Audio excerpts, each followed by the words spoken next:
It's me you're waiting on? No, it was you we were waiting on. Of course it was. For the first time, Shay. How are you?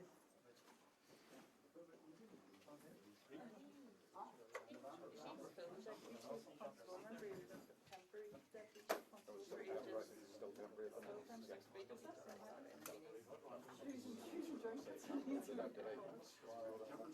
Yeah. Technical issues, society. I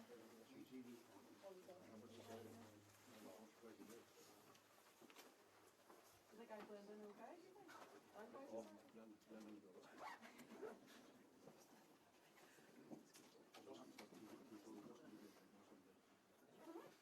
you think? Compared to these boys? Same as that the one. We never have a weekend before. So why was asking me all the sounds It's off today, I think she's back in again tomorrow. I haven't heard I keep my bypasser. I was on Monday, and I was supposed to work, so I started at 5, and then she was only on there for a few hours, so I haven't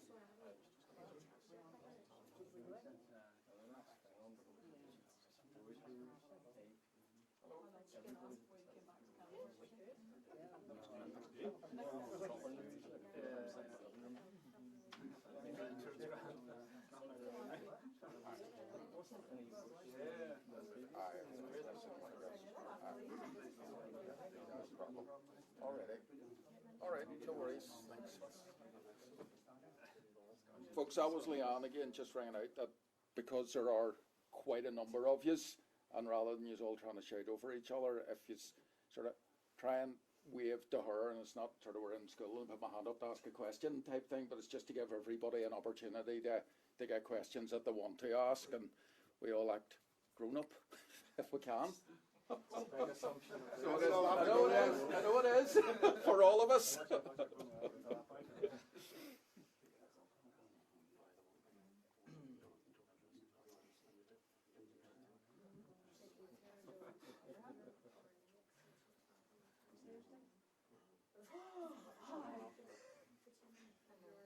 it's always nice to see the first person. Probably right back. We've also seen it from Hannah saying too, Alex.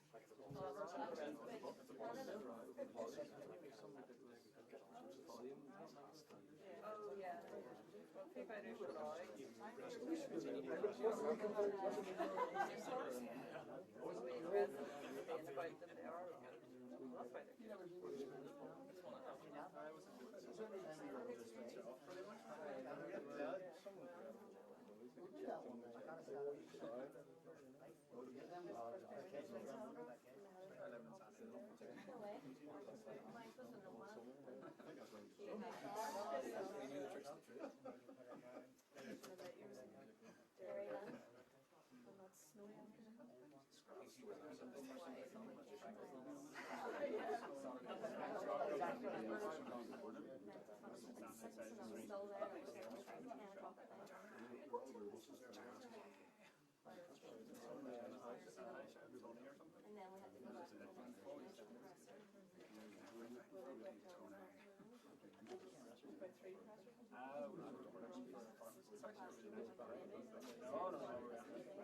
just literally come off for those apartments, White House Fire or whatever.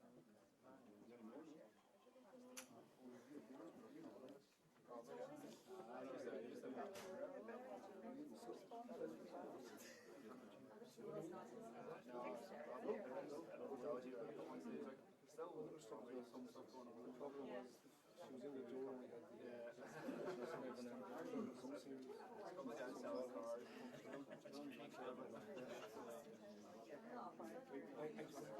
I know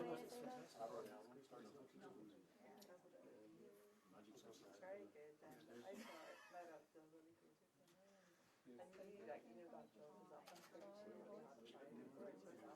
it yourself. I think she did know them. Isn't it the camera there? Yeah, next time I saw her, she was so yes. Very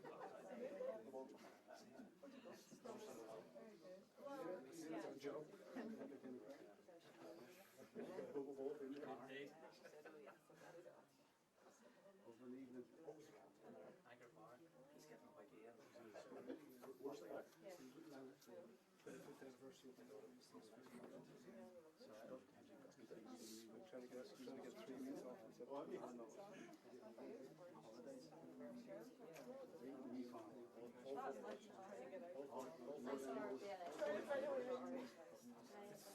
So complicated. it's hard to dig into, it's hard to explain. Gary will see Probably goes to a tour.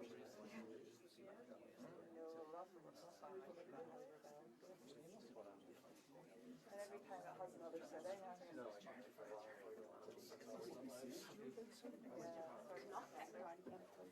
It's actually really odd to see guys full dress for queer. Well, at least I know it's terrorism.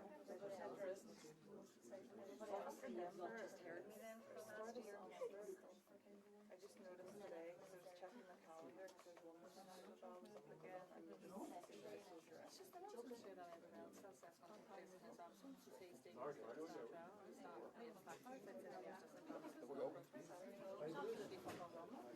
Folks, you just give us a wee bit of room to let the deputy out.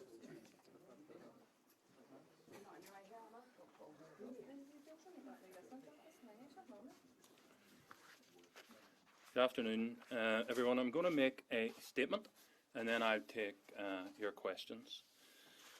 The threat from Northern Ireland related terrorism has not decreased and has remained at severe since 2009. Today we've seen another example of the intent dissident Republicans have as they attempted to murder police officers and army personnel in County Fermanagh. They are reckless and indiscriminate, and this morning's attack had the potential to kill anyone in the immediate vicinity. I am of the firm belief it was a deliberate attempt to lure police and army bomb disposal colleagues into the area to murder them.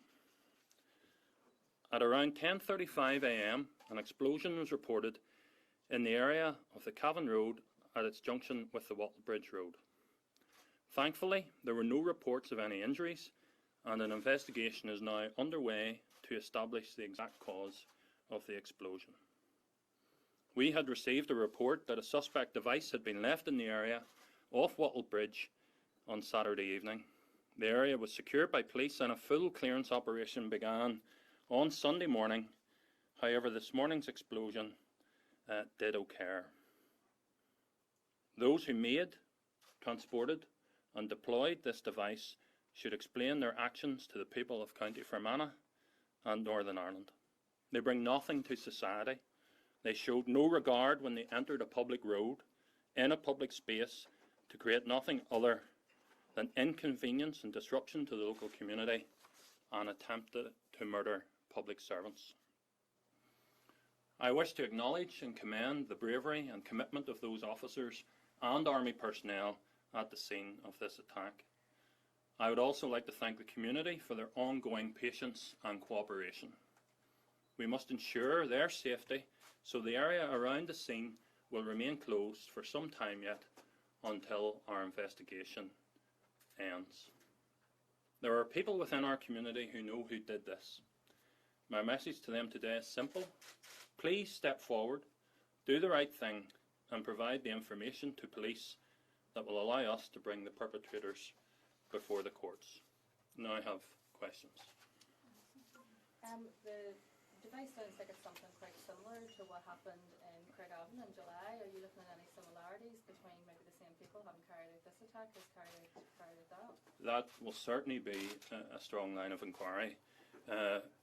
We are of the belief this attack has been carried out by distant Republican groupings. The two who have been most active this year in Northern Ireland is the Continuity IRA and the New IRA, And I think one of those groups would be a very good starting point for the investigation. The IRA haven't been really active for a long time, but seem to have re-emerged. Is that something that you are aware of, that they've been regrouping or recruiting in some way? Well, the Continuity IRA have been present for a long time, but I think it is fair to say that their level of activity has increased this year. And this is a cross-border operation as well. Do you think that there was some sort of assistance given to these bombers from the south? I'm not in a position to say that. The investigation will be comprehensive, and if that turns out to be the case, we'll follow that, but there's nothing to say that at the moment. What can you tell us about the nature of the device? Was it a small booby trap device? How it was potentially disguised? How it might have been detonated? And how close were police officers and indeed Army bomb disposal experts were to the device, if they were indeed there at that time? Well, it's very early in the investigation, as you will realise. We have located what we believe to be the scene of the explosion, or the seat of the explosion. There is damage in and around that seat. The damage is of a nature that we certainly are of a view that if a person had been standing convenient to it, they would have been very badly injured or possibly killed. But as to the makeup of the device and the specifics of how close police officers or other personnel were, those are matters that we need to either reserve at the moment or actually complete further inquiries in relation to. Was there, as perhaps has been suggested, some other hoax device which led police to believe that the real threat lay somewhere else and not at the location of the seat of the explosion? Well, certainly there was a call to say that there was an abandoned device or a device in the area. We're always alert, as we saw in Craigavon recently, that sometimes a hoax device can be left with the intention that a secondary device in place kills police officers or army. We're very alert to that possibility. There certainly was an item in and around the area yesterday. It's far too early to say whether that was a hoax placed by the terrorists involved or whether that just happened to be an innocent item. But certainly everything points to this device being set in place to catch police officers or army lured into the area by that phone call to try and kill them. Thank you. Deputy Chief Constable, you and other senior officers have spoken in recent months about your concern that dissident Republicans could try to exploit new focus on the border in the context of Brexit, any new infrastructure, for example, on the border, if that were to happen, could be targeted. Given that this happens so close to the border, does this underline those concerns, even strengthen those concerns? Well, I think it underlines the difficulty of policing in and around the border area. I have nothing at my disposal at the moment, any information that would directly link this attack to the EU exit debate and the impending 31st of October debate. But I will say this. We've had 2.5 years of no devolved institutions. We have unresolved issues around legacy, and we saw an aspect of that play out in parading in Derry, Londonderry last weekend. We have had tensions on the ground in communities this year around bonfires. We have the uncertainty around EU exit. We've had 5 attempted attacks to murder police officers this year and the find of another mortar-type device in the Castlewellan area. One of those attacks, of course, tragically killed Lyra McKee. And I think when you add all that up, I do believe that there is a time of reflection and a time to question what type of society we want to live here. You know, these terrorists have spoken. In response, the police service will continue to do its job. It will investigate this attack. Men and women of the PSNI will be in every community today and tomorrow and the next day serving. But as I said in response when I went to Derry the day after Lyra McKee, and I appealed to people to have conversations, I think we now need action. We need, as a society, led by our politicians, to absolutely set out not just our condemnation to these people, but to work collectively together, society right across the piece, police playing their part, but police on their own not being sufficient to actually say, you do not represent the type of society we want to live in, and we want to reclaim, actually, the prosperity that I think we all felt a number of years ago. But many of us, and certainly people have reflected to me, sense that things are becoming more entrenched, and progress that had been made is maybe slipping back a little bit. Deputy Chief Constable, this, as you say, is the 6th attack this year by dissidents. What does that say about the level of threat imposed on officers and to the public? Well, as I said, the level of threat has remained severe for 10 years now, which means an attack is highly possible and can occur without warning at any time. That threat level has endured for 10 years. We have people in our society who waken up every day and their motivation is to try and kill police officers, sometimes prison officers, army personnel. That's their intent. Thankfully, most of their attacks don't succeed. These 6 that we're talking about, there are others that we have thwarted in the last year working with our colleagues in MI5. Small groups of determined people can actually cause quite a bit of significant effect. They can pose real risk and real danger. So I don't want to overestimate the ability of these groups, but we can't underestimate it either. They've shown a determination to try and kill police officers this year. We're very lucky one of my colleagues wasn't killed at Shandon Park Golf Club. Poor Lyra McKee did lose her life when the intention obviously was to kill police that night. So I don't think we shouldn't take our peace for granted. We need to work continuously to continue to move forward and not allow ourselves to regress. You said there the dissidents are operating in small groups. If it is a small group, why can't police stamp them out and put them out of business completely? Well, the police have done quite a bit of work in tackling these groups. Sean McVeigh, convicted earlier this year, very substantial sentence for trying to murder a police officer colleague. You go to Magabry, there are people on remand, there are people facing sentence. But terrorism has spawned within society. Yes, it requires a security response, but it requires so much more. It requires political leadership, it requires improvement in employment and jobs, giving people a hope and aspiration that there's something in the future that will help them get off street corners. Terrorism of this nature is a societal problem. And yes, the police will do everything they can. And we, working with MI5, I can tell you, are constraining much of their efforts. But regrettably, such as this morning, sometimes an attack will occur. Small groups of earnest people can actually cause quite a significant impact. It behoves all of us right across society to work exceptionally hard at defeating these people, which starts with absolutely ensuring they know they are rejected. Okay. How many officers were actually in the area at the time, and just how close was that blast to them then? Well, as I said, I'm going to reserve just the exact details about the number of police and security personnel at a scene of that nature. That is something that we wouldn't talk about.